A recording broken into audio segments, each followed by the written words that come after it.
But before its telling, there's a reminder that all stories can be understood from 4 levels. What is their lesson, their teaching, their moral? What are their symbols, their archetypes, their motives? What is their essence?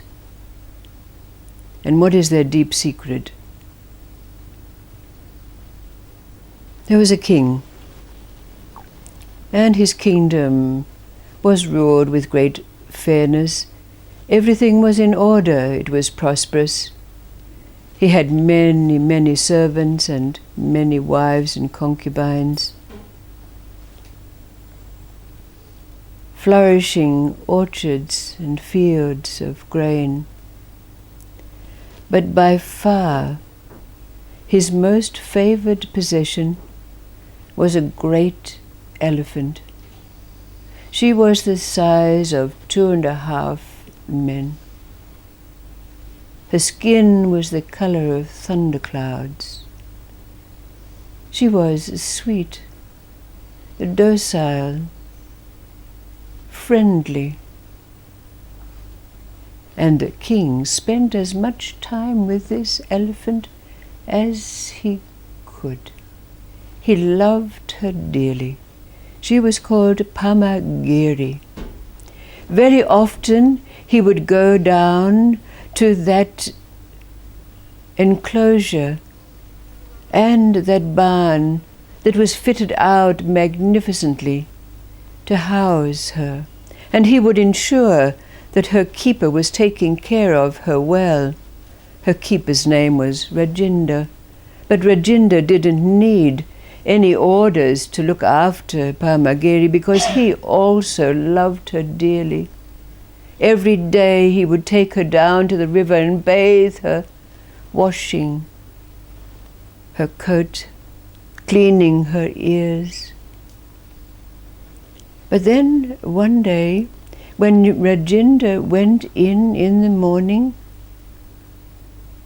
Pamagiri picked him up and slammed him against the wall of the barn, almost breaking his bones. And Rajinda was very taken aback and wondered what had happened to dear Pamagiri. So he went and reported to the king this behavior. And the king immediately sent very strong men to tie down Pamagiri, putting chains around her legs and ropes around her ears and her trunk. And then he sent his own personal physician to look at her. And the physician found that her eyes were bright, her heart was sound, that there was nothing physically wrong with her. So the king was perplexed. What could he do? So he went to his chief advisor. And his chief advisor went down to the great building that housed Pamagiri. And he looked at her and of course confirmed that her eyes were bright, even though she was moving about restlessly, stomping her feet even though they were bound with chains. But then he noticed in the straw, on the floor, something was shining. And when he bent down, he found that it was one of those sharp curved knives that robbers used. And he thought to himself, there's something more to this than meets the eye. So that night he went to the barn. And there, in a stall next to Pamagiri, was a group of robbers. And they were telling tales of their exploits, how they'd killed people and what they'd robbed. And then they were planning that they were going to rob the palace. And one of the robbers said, well, what about if the guards see us and The other robbers scoffed and said, "Do you mean to say you're afraid to slit someone's throat?" And so the conversations went on. So, of course, this chief advisor was also a very wise and spiritual man. And he put two and two together, so to speak.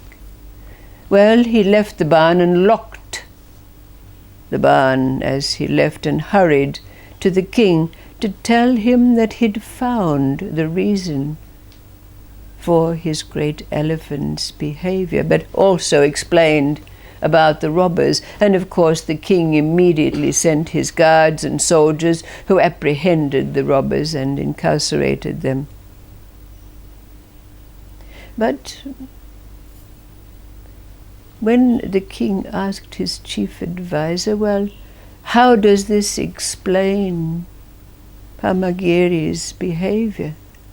And he wisely said, "Well, she's been listening and heeding all of these stories, and so her behavior has changed." "Well, how can we change that?" said the king. "Well," said the advisor, "if she's been influenced by evil words and thoughts and expressions, surely she will be influenced by good and kind words and influence." "Oh," said the king, "that's what we'll do." So he immediately gathered around all of those people who he knew to be kind and thoughtful in their thoughts and their deeds, and invited them to spend the evenings in the barn with his beloved elephant. And so they did. And after a time, they noticed that Pamagiri became very calm. And so they thought it might be time to test and release her. But the king sent everyone outside, and Rajinda, the brave keeper, was the one who went in. And speaking soft words into her ear, he slowly undid all the ropes and the chains that bound her.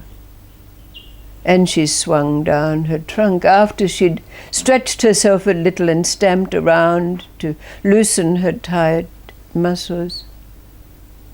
And using her trunk, she picked up Rajinda and very gently placed him on her back.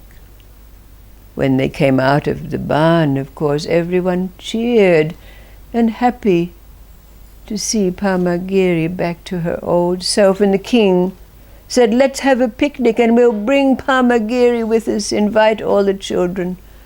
And of course they had a wonderful day, Pamagiri giving the children rides on her back and so forth.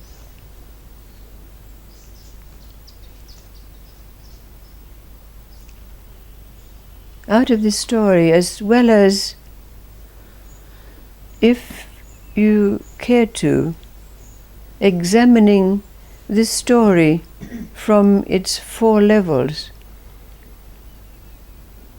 the question can also be asked of us: what is it that is closest to us and influences us the most? What or who is it that's closest to us and influences us the most?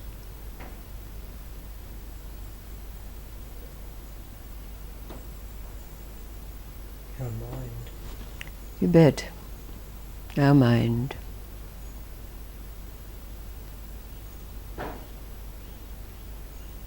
Our mind is the closest to us, our closest companion and our greatest influence.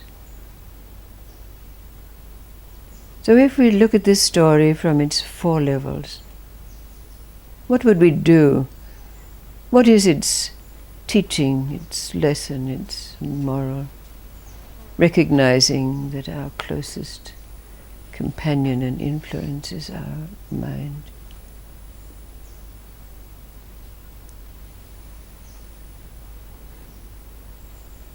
And on that occult level, the symbols, the archetypes, the motifs. Elephant, king, keeper,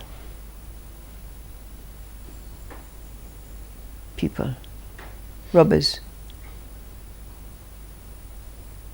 What is its essence?